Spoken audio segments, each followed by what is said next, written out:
hold it. Yes and no. There are some, certainly, that's how their lives manifest. Black entitlement.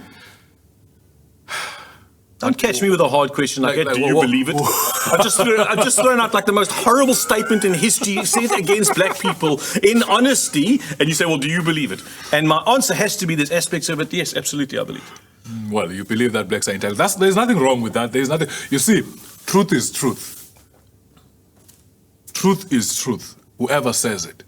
It doesn't matter. If there is cause for anybody to think that black people are entitled, I think they're okay to, they are entitled themselves to make that observation.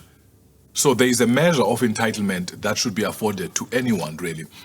But I want to respond.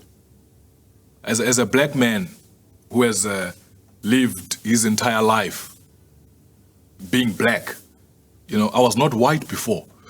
I was always black. Shock horror.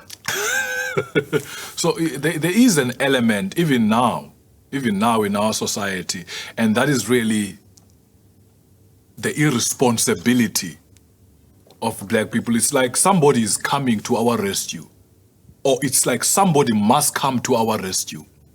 It's like there's always, I remember growing up in the Eastern Cape, we were playing soccer, and I was a goalkeeper, a good one. So... You learned that from white people. So we're always waiting for Jomo. There was this guy called Jomo Sono, and he was the coach of Jomo Cosmos at that time. Okay, I played soccer. And as we were playing soccer back at home, we're always waiting for Jomo Sono to come and select a player that he would put on his team. And so that was... Again, I attribute that to the waiting. We're not going to get something. We're not go-getters. That is not intertwined into who we are. And I'm saying that at the risk of sounding like I'm misrepresenting some blacks here. But following that thought process of waiting, you see this in the townships.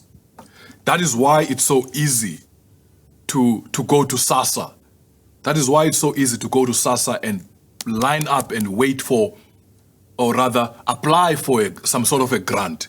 I know people back at home, just because his finger was hurt, sometimes he wants to be known as a disabled person.